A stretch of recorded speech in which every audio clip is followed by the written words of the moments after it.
بیوی کو لایا، شان سے رہنے لگا، لیکن پورے کوفہ کے اندر ہلہ مچ گیا۔ پہلے کی طرح اب بھی نعمان اپنی عادتوں سے باز نہیں آیا، اب بھی وہ غلط مسئلے بیان کرتا ہے۔ دیکھا کتنا واضح مسئلہ، چھوٹا سا مسئلہ ہے اور غلط بتا دیا۔ جب یہ سارے لوگ اہل علم اس طرح کے پرچار سے دو چار ہوئے تو کسی نے کہا یار حق اور دیانت کا تقاضا یہ کہ اس سے چل کے پوچھنا چاہیے کہ اس نے یہ غلط مسئلہ آخر کیوں بیان کیا، اپنی آخرت کیوں خراب کی غلط مسئلہ بیان کر کے، طلاق ہونے کے بعد طلاق نہیں بھی یہ کیوں کہا، چلو تو صحیح دیکھیں تو صحیح۔ جب لوگ پہنچے اور پہنچنے کے بعد کہا امام آپ نے اتنے آسان مسئلے میں غلطی کر دی۔ امام نے فرمایا کون سے مسئلے میں؟ کہا وہ اس کے سسر سے جو ناراض تھا، اس نے کہا تھا کہ اگر اپنے باپ کے گھر جائے گی تو طلاق، تو باپ کے گھر گئی تو طلاق نہیں ہوئی۔ فرمایا غور تو کرو وہ باپ کے گھر کب گئی؟ بیماری میں گئی؟ کہا نہیں۔ سکرات میں گئی؟ کہا نہیں۔ پھر کب گئی؟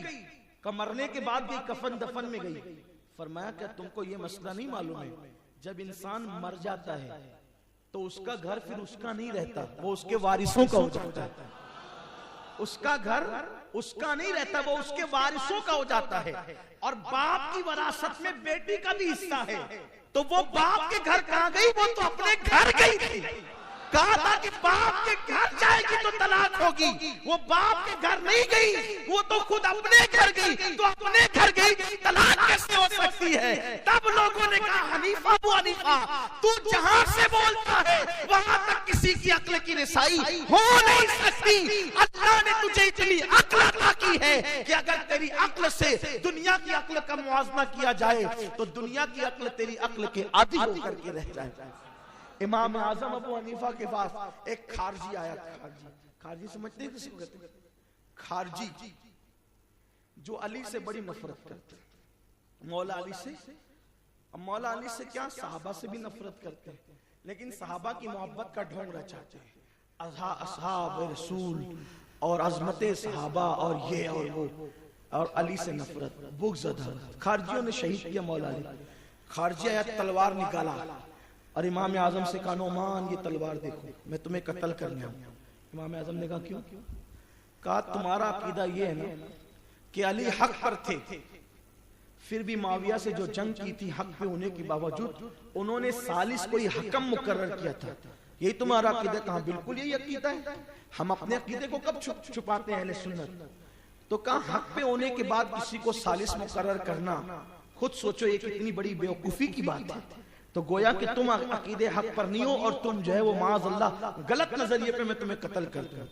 امام اعظم نے فرمایا قتل کرنا چاہتا ہے تو قتل کر دے، لیکن اگر کچھ سننا چاہتا ہے تو بات کر۔ بولے سننا چاہتا ہوں۔ فرمایا کہ یہ مسئلہ مناظرے سے حل ہوگا، بھئی میں تجھے جواب دوں گا، تم مجھ سے سوال کرے گا، مناظرہ ہوگا تو مسئلہ حل ہوگا۔ اس نے کہا بہت اچھا، ہم بحث کریں گے؟ کہا ہاں بالکل کریں گے۔ کہ اگر بحث میں آپ مجھے نہیں سمجھا سکے تو میں قتل کو کر دوں گا، بالکل قتل کر دینا۔ اگر میں سمجھتا ہوں، اگر آپ سمجھا لے گئے تو پھر میں آپ کو چھوڑ دوں گا، میں کیوں قتل کروں آپ کو؟ تو امام نے فرمایا ہم دونوں بحث کریں گے، تو جب ہم دونوں بحث کریں گے تو تم اپنے آپ کو کیا سمجھتے ہو؟ حق پہ سمجھتے ہو؟ بولے میں بھی اپنے آپ کو حق پہ سمجھتے، دونوں اپنے آپ کو حق پہ سمجھتے ہیں، لیکن بحث جب کریں گے تو فیصلہ، اگر بحث اٹک گئی فیصلہ کون کرے گا؟ تو اس نے کہا ایک کام کرتے ہیں، ہم ایک آدمی کو ثالث مقرر کرتے ہیں، حکم مقرر کرتے ہیں، جج مقرر کرتے ہیں۔ تو کہا اچھا ٹھیک ہے۔ تو کہا کہ امام اعظم نے کیا کیا؟ اسی کے ماننے والا ایک آدمی کو انہوں نے ثالث مقرر کیا۔ یہ شرائط طے ہو گئی، جب بیٹھے بات کرنے کے لیے تو امام اعظم نے اس سے کہا اب کیا کرنا چاہتے ہو؟ تو وہ کہا مناظرہ۔ کس پہ کرنا چاہتے ہو؟ تو حق پر ہو کر کے علی نے ثالث مقرر کیا تھا۔ کہا جو تم نے کیا وہی تو علی نے کیا تھا، اور کیا کیا تھا؟ اگر وہ غلط تھا تو یہ صحیح کب ہے؟ تو مناظرہ ہونے سے پہلے وہ منہ لٹکا کر کے چلا گیا۔ یہ امام اعظم ابو حنیفہ کا علم تھا۔ امام اعظم ابو حنیفہ رحمۃ اللہ علیہ کے متعلق لوگوں نے بہت افواہیں پھیلائی، اتنی افواہیں پھیلائی۔ ایک افواہ یہ تھی کہ امام اعظم ابو حنیفہ غلط باتیں بتاتے ہیں اور نئی نئی باتیں بدعت پھیلاتے ہیں۔ حضرت سیدنا عبداللہ ابن مبارک رضی اللہ تعالیٰ عنہ امام اوزاعی کے پاس آپ علم حدیث حاصل کرنے کے لیے گئے، تو جب گئے شروع میں تو امام اوزاعی نے پوچھا حضرت عبداللہ ابن مبارک سے کہ کہاں سے آئے ہو؟ تو آپ نے فرمایا میں کوفہ سے آؤں. کہا اچھا وہ کوفہ میں ابو حنیفہ رہتا ہے, اس کو پہچانتے ہو؟ حضرت عبداللہ ابن مبارک جانتے تھے کہ پوری دنیا کے اندر ان کے حاسدین نے ان کے خلاف خوب غلط پروپیگنڈا پھیلا رکھا ہے. اب کوفہ کے رہنے والے آدمی کو بدنام کیا گیا. کوفہ والے تو عبداللہ ابن مبارک جانتے ہیں نا ابو حنیفہ سچے ہیں, لیکن وہ بیروت میں بیٹھے ہوئے حضرت امام اوزاعی تک جو غلط بات پہنچی ہے تو اکیلے امام اعظم کہاں جا کے صفائی پیش کریں گے؟ تو وہ لوگ سب بدگمان تھے. پوری دنیا کے علماء کو بدگمان کیا گیا حضرت امام ابو حنیفہ کے حوالے سے. لیکن سچائی ہوتی ہے. آج ابو حنیفہ کی محفل سجتی ہے, مخالفین کی محفل نہیں سجتی. تو امام اوزاعی نے کہا ابو حنیفہ کو پہچانتے ہو تم؟ وہ جو غلط سلط فتوے دیتا اور نئی نئی باتیں بتاتا ہے. عبداللہ ابن مبارک شاگرد تھے امام اعظم کے, کچھ بولے نہیں امام اوزاعی, اور آپ خاموش رہے, چھپ رہے اور گھر آ گئے. اور 2-3 دن کے بعد جب امام اوزاعی کی محفل میں گئے تو کچھ اوراق ساتھ میں لے کے گئے, اور اس کے سرے پہ اوپر لکھا ہوا تھا سرنامے پہ قالا نعمان بن ثابت, کہ نعمان بن ثابت کہتا ہے یا انہوں نے کہا. ٹھیک ہے, نعمان بن ثابت نے کہا. جیسے ہی امام اوزاعی جو علم حدیث کے بہت بڑے عالم تھے, انہوں نے جیسے ہی دیکھا کہ نعمان بن ثابت نے کہا, چونکہ وہ تھے حدیث کے پائے کے محدث, علم حدیث کے جاننے والے, اور وہ لوگ بہت علم کے حوالے سے حریص تھے کہ جس نے بھی کچھ کہا علم حدیث کے معاملے میں, فقہ کے معاملے میں, اس کو سیکھو, جلدی سیکھو. کیونکہ اس دور میں پریس نہیں تھے, اس دور کے اندر اس طریقے سے کتابوں کی فراوانی نہیں تھی, ہاتھوں کی تحریر جہاں ملتی جلدی جلدی پڑھ لیتے, اس کو یاد کر لیتے. تو انہوں نے فوراً ان کے ہاتھ سے لیا امام اوزاعی نے, اور خوب پڑھا. اور حضرت عبداللہ ابن مبارک سے کہتے ہیں یہ بزرگ کہاں رہتے ہیں, یہ بزرگ کہاں رہتے ہیں؟ حضرت عبداللہ ابن مبارک نے اور باتیں بتائی. جب بتانے کے بعد کہا کہ یہ بندہ تو وہ ہے جس کی عقل کے ساتھ خدا نے علم کو پیوست کر دیا ہے. یہ نعمان بن ثابت رہنے والا کہاں کا ہے؟ مجھے شوق ہے کہ اس کے بارے میں سنوں, اور یہ ذخیرہ تیرے پاس, یہ خزانہ تیرے پاس کہاں سے آیا؟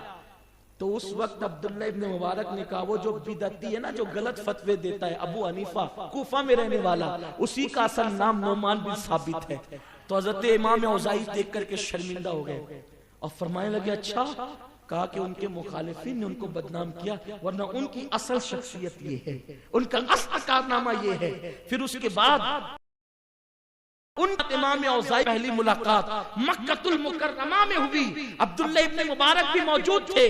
تو یہ چپکے سے جا کر امام اوزاعی حضرت امام اعظم کی محفل میں بیٹھ کے, لوگ سوال کرتے تھے یہ جواب دیتے تھے, سوال کرتے تھے جواب دیتے تھے. امام اوزاعی نے ملاقات نہیں کی, سوال کیا جواب دیا, سوال کیا جواب دیا. جب امام اعظم کی محفل ختم ہو گئی, اٹھ کر کے جانے لگے, تو تب امام اوزاعی نے کہا اس کے علم کی, اس کی فراست, اس کی عقل اور اس کی علمی صلاحیت نے لوگوں کو حسد کرنے پہ مجبور کر دیا ہے. لوگ حسد کی وجہ سے اس کے خلاف کہتے ہیں, اور میں جان گیا اس کی علمی کارنامے ہی لوگوں کو اس کے حاسد بناتے ہیں. اور اس کے بعد دونوں میں وہ دوستی ہوئی کہ پھر امام اوزاعی نے علم حدیث میں امام اعظم کو اپنا شاگرد بنا لیا. امام اعظم کو اپنا شاگرد بنا لیا. امام اوزاعی اتنی محبت کرنے لگے. پھر جب آخری میں بھی امام اعظم ابو حنیفہ جب کبھی محفل میں آتے تو امام اوزاعی لوگوں کو کہتے ہٹو, ان کو رستہ دو, ان کو میرے قریب بیٹھنے دو. وہ امام اعظم ابو حنیفہ رحمت اللہ تعالی علیہ, ایک شخص تھا ابو العباس. ابو العباس حضرت امام اعظم سے بڑا حسد کرتا تھا. ایک دن دربار میں امام اعظم آئے تو اس نے لوگوں کو آنکھوں کے اشارے کیے, اور جو قریب بیٹھے تھے ان سے کہا آج میں نعمان کو قتل کروا دوں گا. ایسا سوال پوچھوں گا کہ بادشاہ منصور اس کو قتل کر دے گا. اب سب لوگوں کو اشارہ مل گیا کہ اب تو آج نعمان کی خیر. لیکن امام اعظم کے پاس علم, اور علم وہی ٹکتا ہے جہاں عمل ہوتا ہے. اس نے کہا نعمان اے امام اعظم ایک مسئلہ پوچھنا ہے. امام اعظم نے کہا کہو کیا بات ہے. اس نے کہا جب خلیفہ منصور, اس نے کہا خلیفہ, میں خلیفہ نہیں کہتی, خلافت راشدہ امام حسن پہ ختم ہو گئی, جو ظلم کریں ہم ان کو خلیفہ نہیں کہتے, وہ بادشاہ. اور حضور نے فرمایا کہ امام حسن کی بعد بادشاہت کا, ملوکیت کا آغاز ہوا. البتہ کتابوں میں ہمارے جن بزرگوں نے خلیفہ لکھا ہے تو وہ صرف عرف کے طور پہ لکھا ہے, ورنہ خلیفہ سیدنا صدیق اکبر ہے, وہ خلیفہ اول ہے. خلیفہ ثانی سیدنا فاروق اعظم ہے اور وہ خلیفہ برحق ہے. خلیفہ سوم عثمان غنی ہے, خلیفہ راشد ہے. اور خلیفہ چہارم برحق امیر المومنین سیدنا علی المرتضی کرم اللہ تعالی وجہ الکریم ہے. اور پانچویں خلیفہ امام حسن مجتبی ہے رضوان اللہ تعالی علیہ مجمعین. اس کے بعد ملوکیت کا آغاز ہوتا ہے, بادشاہت. حضرت سیدنا امیر معاویہ رضی اللہ تعالی اگرچہ وہ بادشاہ تھے لیکن انہوں نے خون ریزی نہیں کی, انہوں نے ظلم نہیں کی, انہوں نے ناحق کسی کو قتل نہیں کیا. جو جنگیں ہوئی وہ حضرت امیر معاویہ کی خطۂ اجتہادی پر مبنی تھی اور اس سلسلے میں ان کو لان تان نہیں کیا جا سکتا, کیونکہ ہمارا اہل سنت کا موقف یہ ہے کہ جس وقت صحابہ کے اختلافات کے معاملات آئے اس وقت ہم اپنی زبان کو چپ کریں گے. ہم صرف صحابیت کا لحاظ کرتے ہوئے ان کا ادب کریں گے, اور صحابیت کا منصب ہی بہت بڑا منصب ہے. البتہ اس کے بعد سے جب یزید کی گنڈا گردی شروع ہوئی تو پھر آپ دیکھیں کبھی کوئی بندہ نیک ہو گیا عمر ابن عبدالعزیز کی طرح, اور بعد میں پھر کہیں نہ کہیں کسی نہ کسی انداز میں ظلم رہا.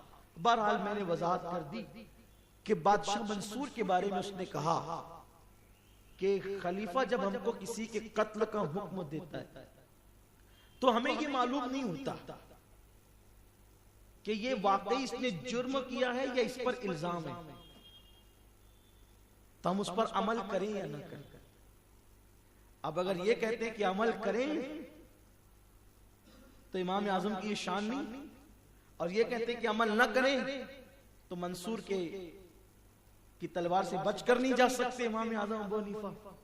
جب یہ سوال اس نے کیا نا کہ بادشاہ جب کسی کے قتل کا حکم دیتا ہے, کسی کو سزا کا حکم دیتا ہے, ہم کو معلوم نہیں ہوتا کہ یہ واقعی مجرم ہے یا ملزم ہے, اس پہ الزام ہے یا جرم ہے. یہ سوال سن کر منصور بھی سنبھل کر بیٹھ گیا کہ امام اعظم کیا, سب سنبھل کر بیٹھ گئے. آج تو اگر بات منصور کو دیکھ کے کہتے ہیں تو آخرت میں نہیں چھوٹتے, اور ان کا تقوی اس بات کی اجازت نہیں دیتا. اور اگر حق بات کہتے ہیں تو منصور نہیں چھوڑے گا. آخرت گئی یا دنیا گئی, دونوں میں سے کوئی ایک تو گئی. امام اعظم ابو حنیفہ نے فرمایا یہ بتاؤ تمہارا نظریہ بادشاہ کے متعلق کیا ہے کہ یہ جب کوئی بات کہتے ہیں تو حق کہتے ہیں یا غلط کہتے ہیں. اب تو ابو العباس پر ساری آ گئی. اگر یہ کہتا کہ حق کہتے غلط کہتے ہیں, یہ کہنے کی اس میں جرات تو تھی نہیں, وہ تھا تو چاپلوس. اگر یہ اسی جواب نہیں دیا, اسی میں سوال الٹ دیا. اور یہی بات یاد رکھنا, جب لوگ سوال کریں تو جواب دینے کی کوشش نہ کیا کریں, ان پہ سوال قائم کیا کریں. یہ اصل مناظرے کا جو ڈھنگ ہے نا وہ یہی ہے. آپ جتنا جواب دو گے اتنا مناظرہ طویل ہوگا, اور جتنے سوال قائم کرو گے اتنا مناظرہ مختصر ہوگا. آپ پر بھی لوگ بحث کرتے ہیں نا, حضور کو علم غیب ہوتا تو حضرت عائشہ کا ہار کیوں نہیں بتایا, تو آپ ان سے پھر ان کو جواب دینے لگتے تو پھر وہ آپ کو الجھاتے ہیں. آپ ان سے یہ کہ اچھا حضور کو علم غیب نہیں تھا, تیرے کان میں آ کے کس نے کہا؟ حضور نے عائشہ کا ہار حضور کو نہیں معلوم تھا, اما جان عائشہ کا ہار حضور کو نہیں معلوم تھا, یہ کس نے کہا؟ یعنی ہم بھی سوال کریں, سوال کیا کریں لوگوں سے. لوگ آپ سے کہیں کنڈے کی نیاز کہاں سے ثابت ہے, آپ اس سے پوچھیں کون سی حدیث میں حضور نے منع کیا کہ جعفر صادق کی نیاز نہ کیا کریں. پوچھئے ان سے پوچھئے حضور نے کب کہا کنڈے کی نیاز نہ کیا کریں, اور جب حضور نے منع نہیں کیا تو کون ہوتا ہے منع کرنے والا؟ آپ کب تک جواب دیتے رہیں گے؟ اب جواب دینے کا ٹائم ختم ہو گیا, اب سوال کرنے کا ٹائم آیا ہے. اور جواب سننے کے لیے پھر اس کو میرے پاس لایا کیجئے، ہمارے پاس لائے، ہم جواب دیں گے۔ آپ صرف سوال کیا کیجئے، آپ صرف سوال کیا کیجئے۔ 11ویں کا بقرہ نہیں پڑھنا چاہیے، قرض ثابت ہے قرآن اور حدیث سے۔ آپ کہیے قرآن اور حدیث میں کون سی آیت سے ہے؟ 6066 آیتوں میں ایک آیت میں بتا دو اللہ نے 11ویں کا بقرہ پڑھنے سے منع کیا ہے۔ پوری دنیا میں بند کرانے کی ذمہ داری اپنی ہے۔ ہم نے بغداد معلیٰ میں بھی غوث پاک کی چوکھٹ پہ بکرے بندے دیکھے، بغداد میں بھی بند کروائیں گے، ہندوستان میں بھی بند کروائیں گے، ہر جگہ بند کروائیں گے۔ ایک آیت لا اور نہیں لا سکتے اور ہرگز نہیں لا سکتے تو پھر تم کیوں منع کرتے ہو جب اللہ نے منع نہیں کیا؟ اللہ نے منع نہیں کیا تم کیوں منع کرتے ہو؟ پھر جب وہ کہیں گے نا نہیں اشارہ آیا ہے کہ نہیں غیر اللہ کے نام کا نہیں ذبح کرنا چاہیے، پھر ہم بھی کہیں گے اشارہ آیا ہے کہ حضرت سعد کی امی کے نام کے بھی کنویں بنائے جاتے ہیں۔ آپ کا جو جواب ہوگا پھر، لیکن یہ ہے کہ آپ سوال کیا کریں۔ امام اعظم نے فرمایا کہ بادشاہ کے معاملات کو، اس کے قول کو، اس کے فرمان کو تم حق سمجھتے ہو یا باطل سمجھتے ہو؟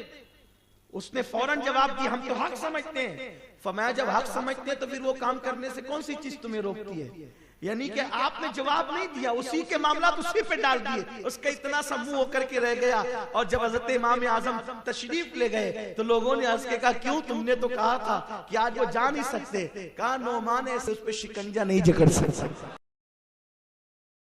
امام اعظم ابو حنیفہ کی یہ شان ہے، وہی امام ابو حنیفہ جو علم میں بے مثل و بے مثال تھے، وہی امام اعظم ابو حنیفہ جو چٹکیوں میں لوگوں کے مسائل حل کر دیتے تھے، وہی امام اعظم ابو حنیفہ جن کے بارے میں آقا نے کہا اگر علم سریا پر ہوتا تو نعمان وہاں سے بھی اس کو لے کر کے آتا۔ وہی امام اعظم ابو حنیفہ جس کی بشارت حدیث صحیح میں آئی، وہ امام اعظم ابو حنیفہ جس کا تذکرہ اشاروں میں قرآن میں آیا، وہ امام اعظم ابو حنیفہ جس کو دنیا کی زینت کہا گیا، وہ امام اعظم ابو حنیفہ جس کو علم کی زینت کہا گیا، وہ امام اعظم ابو حنیفہ جس کو ابو العلم کہا گیا، وہ امام اعظم ابو حنیفہ جو اپنے وقت کا امام الائمہ تھا، سراج الامہ تھا، زینت الامہ تھا، زینت الائمہ تھا، جو امت کا سراج تھا، جو امت کا چراغ تھا، جو امت کے لیے روشنی تھا، جو امت کے لیے مینار ہدایت تھا، وہ امام اعظم ابو حنیفہ رحمۃ اللہ علیہ۔ ان کے اخلاق یہ تھے، ان کا کردار یہ تھا کہ ایک مرتبہ امام اعظم ابو حنیفہ کے پاس